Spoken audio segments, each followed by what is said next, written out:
नमस्कार, भोरे भोर में आपका एक बार फिर से स्वागत है। फिर एक अविश्वास से भरी हुई विश्वासपूर्ण खबर आपके सामने लेकर के आया हूं और ये खबर निश्चित रूप से बिहार की राजनीति और वर्तमान सरकार से जुड़ी हुई है। वर्तमान सरकार को लेकर के जिस तरह से कई तरह की बातें सामने आ रही हैं और आपने भी सुना होगा कि नीतीश कुमार जी कितना ज़्यादा सहज और असहज हैं, इसकी चर्चाएं अब शुरू हो चुकी हैं और इन चर्चाओं में कहीं ना कहीं आप और हम सभी शामिल हैं। चर्चा लगातार हो रही है कि आखिर क्या होगा आने वाला भविष्य इस बिहार की सरकार का, जो कि बहुत ही महीन लकीर पे चल रही है। बार बार हम आपको बता रहे हैं कि जो मैजिक आंकड़ा था 122 का, उस आंकड़े से मात्र 3 नीतीश कुमार जी के एनडीए को प्राप्त है, लेकिन इसमें नीतीश कुमार जी की स्थिति जो है वो थोड़ी कमजोर है। थोड़ी क्या, बहुत कमजोर है और भारतीय जनता पार्टी के दया और कृपा पर उनके पास मुख्यमंत्री की कुर्सी प्राप्त है। अब इन सब बातों को लेकर के कई तरह की चर्चाएं लगातार चल रही हैं और ये इन चर्चाओं की फैक्ट्री में जितने भी शब्द गढ़े जा रहे हैं और जितने तरह की योजनाएं बन रही हैं, उसे सुन करके आपको भी लगता होगा कि क्या आपने जो वोट दिया है उस वोट की कीमत क्या है। क्या आपने एक अस्थायी सरकार के लिए जनादेश नहीं दिया था? अगर नहीं दिया था तो क्या फिर आपको एक बार चुनाव में आना पड़ सकता है, एक बार फिर से आपको जनादेश देना पड़ सकता है? इन सब बातों का लब्बो-लुआब और इसके पीछे के जो तथ्य हैं, उन तथ्यों पर हम पर्दा थोड़ा थोड़ा हटाना शुरू कर चुके हैं। आखिर क्यों नीतीश कुमार इतने ज़्यादा असहज हैं? एक मात्र 30-32 साल के बच्चे के सामने 70 साल का वृद्ध, जिसने राजनीति की कई ऐसी मंजिलें पार की हो, कई ऊंचाइयां प्राप्त की हो, वो असहज हो जाता है सदन में, शब्दों की मर्यादा भूल जाता है। हालांकि इन सब बातों का अब कोई तर्क और कोई मतलब नहीं रह गया है। कहीं ना कहीं एक झिड़की भी थी, एक दर्द भी था और जो कुछ भी हुआ था चुनाव में, उसकी झलक कहीं ना कहीं नीतीश कुमार के चेहरे पर नजर आ रही थी। और नीतीश कुमार जब भी घूम करके देख रहे थे तो उनका परम प्रिय साथी सुशील मोदी उस सदन में नजर नहीं आ रहा था। एक कमजोर और पहली बार खड़ा उनके अगल बगल की कुर्सी पर 2 शख्स, वो उनका बैकअप नहीं कर पा रहे थे। बार बार वो याद कर रहे थे कि कौन सामने आएगा। आखिर ये चर्चा क्यों हो रही है और इस चर्चा के पीछे का सबसे बड़ा तथ्य क्या है? तो सबसे बड़ी बात है वो संख्या बल जो नीतीश कुमार के पास नहीं है, जिसके बदौलत 2005 से लेकर के 2020 के चुनाव से पूर्व नीतीश कुमार डोमिनेट किया करते थे। अब यह आंकड़ा भारतीय जनता पार्टी के पास है और भारतीय जनता पार्टी इस आंकड़े को लेकर के अब नए नए सपने सजाने लगी है। इन सपनों के साथ बहुत सारी बातें हैं, चर्चा है और इन चर्चाओं में एक चर्चा और गंभीरता से शुरू हो गई है कि आरएसएस प्रमुख का बिहार आगमन चुनाव और सरकार गठन के बाद हो गया है। आरएसएस के 2 लोगों को, 2 पुराने कैडर को उप मुख्यमंत्री की कुर्सी मिली है।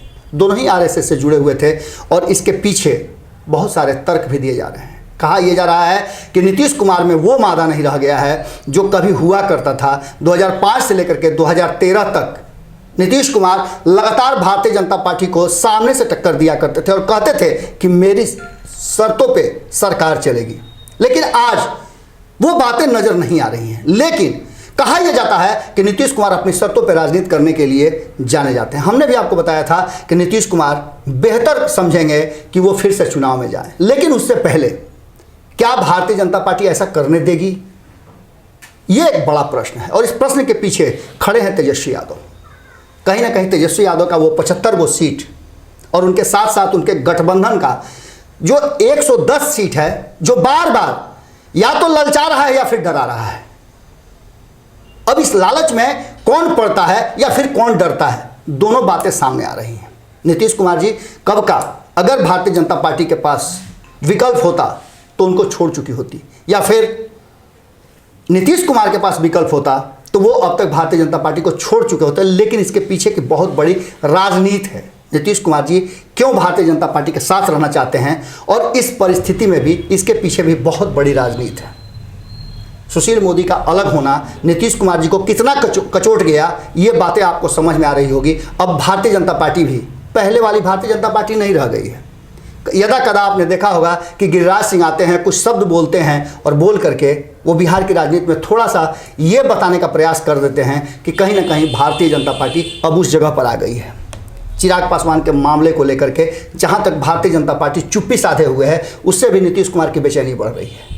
आपने देखा होगा कि किस तरह से कल हमारे वरिष्ठ संवाददाता अभिषेक मिश्रा ने जब बातचीत किया जदयू के प्रदेश अध्यक्ष वशिष्ठ नारायण सिंह से, तो उन्होंने किस तरह की बातें कही, उनके बातों में कितनी तलखी थी। दूसरी तरफ जब संपादक नमन मिश्रा जी ने ये बातें कही थी कि गेम चेंजर साबित हो सकते हैं ये कुछ चेहरे, उन चेहरों में एक नाम था चिराग पासवान का भी, और चिराग पासवान ने गेम चेंज जरूर कर दिया है। भले वो अपनी सीटें नहीं ला पाए हों, लेकिन उन्होंने नीतीश कुमार के लिए गेम जरूर चेंज कर दिया है। अब बिहार के पास विकल्प की बहुत कमी हो गई है, और साथ में नीतीश कुमार के पास भी विकल्प की कमी हो गई है। भले ही दोनों खेमे ये बातें कहते हों कि ये सरकार 5 साल तक चलेगी, लेकिन क्या आपको लगता है कि सरकार 5 साल चलने की स्थिति में है? भोरे भोर में इस सवाल के साथ हम आपको कई प्रश्न छोड़ करके जा रहे हैं। इन प्रश्नों का जवाब निश्चित रूप से आपके पास होने चाहिए, क्योंकि अंततः ये फैसला आपने किया है। आपने फैसला किया है कि एनडीए एक बार फिर से सत्ता में आए और नीतीश कुमार एक बार फिर से मुख्यमंत्री बने, क्योंकि आपको पता था कि अगर एनडीए की सरकार बनती है तो हल्दी गुल्दी बुला करके कहीं ना कहीं भारतीय जनता पार्टी से यह बात करवा लिया था नीतीश कुमार ने कि अगर किसी भी परिस्थिति में कोई भी परिस्थिति आती हो तो मुख्यमंत्री तो नीतीश कुमार ही होंगे, अगर एनडीए का बहुमत का आंकड़ा टच होता है तो। और ऐसा हुआ भी। भारतीय जनता पार्टी ने भी ये बातें कही, हमें इस बात का एहसास हो रहा था। हमारी पत्रकारिता ये कह रही थी कि वो इतने उदार नहीं हो सकते हैं। हम बात कर रहे हैं भारतीय जनता पार्टी की, कि भारतीय जनता पार्टी इतना उदार नहीं हो सकती। अगर उदार होती तो 60 घंटे की सरकार उसे महाराष्ट्र में नहीं बनाने की जरूरत पड़ती। लेकिन बिहार आते आते पता नहीं मोर के पैर की तरह भारतीय जनता पार्टी अपने पैरों को देख करके अपने सारे नृत्य को भूल जाती है। और यही वो कारण है जिसको लेकर के अक्सर नीतीश कुमार डोमिनेट करते हैं भारतीय जनता पार्टी पर। लेकिन परिस्थितियां बदली हैं। भारतीय जनता पार्टी के कई नेताओं से हमारी बात हुई है। सुबह 6 बजे से लेकर के रात के 2 बजे तक यह सिलसिला लगातार अनवरत जारी है। आपको पता है कि राजनीति की हमने भी पत्रकारिता में राजनीतिज्ञों से एक सिलसिला रखा है, और उस सिलसिला में बहुत सारे ऐसे लोग हैं जो बातें करके अपने अंदर की बातें रखते हैं, लेकिन उन बातों को हम रख नहीं सकते हैं आपके सामने। लेकिन इतनी तो जरूर है कि हमने आपको एक बहुत पहले बताया था कि कई भारतीय जनता पार्टी के नेताओं ने ऑफ द रिकॉर्ड ये भी बात कही थी कि एक बार इस सरकार को गिरना जरूरी है। क्या वो समय आ रहा है? क्या उस समय का इंतजार हम सभी कर रहे हैं? उस मुहाने पर हम खड़े हैं कि कहीं ना कहीं एक बार फिर से बिहार बंगाल से पहले चुनाव के उस मुहाने पर खड़ा है, या फिर बंगाल के साथ बिहार भी 1 नेशन 1 इलेक्शन के उस दायरे में आ जाएगा? प्रश्न आपके सामने है, जवाब आप कमेंट बॉक्स में जरूर दीजिएगा। साथ में आपसे आग्रह है कि अपने इस भारत लाइव को, जहां सच को सच की तरह बिना किसी आवरण के, बिना किसी रैप किए हुए जैसा है वैसा दिखाया जाता है, तो आपको हमारा सहयोग भी करना होगा। यूपीआई नंबर दिया हुआ है। यदि आप हमें सहयोग करना चाहते हैं तो 1 रुपये से लेकर के आप जितनी भी इच्छा है कर सकते हैं। ये 5 लाख का परिवार कहीं ना कहीं इतना सक्षम तो जरूर है कि सच की इस लड़ाई को बहुत दूर तक ले जाएगा। फिर आपसे मुलाकात होगी किसी और खबर में। नमस्कार। अगर ये वीडियो पसंद आई और वह बिहार के राजनीति और बिहारियत से सरोकार रखेनी तो सब्सक्राइब बटन दबा के चैनल के सब्सक्राइब कर ली। ओजे एगो घंटी बा, ओकरा बटन दबा देला से कुल सटीक और मारक खबर रुआ मुफ्त में मिल जाई। अगर रुआ पत्रकारिता के हमनी के नया प्रयोग में सहयोग कर चाहतानी तो ज्वाइन बटन दबा दी। पेटीएम नंबर नोट कर ली 9386 816 700। धन्यवाद।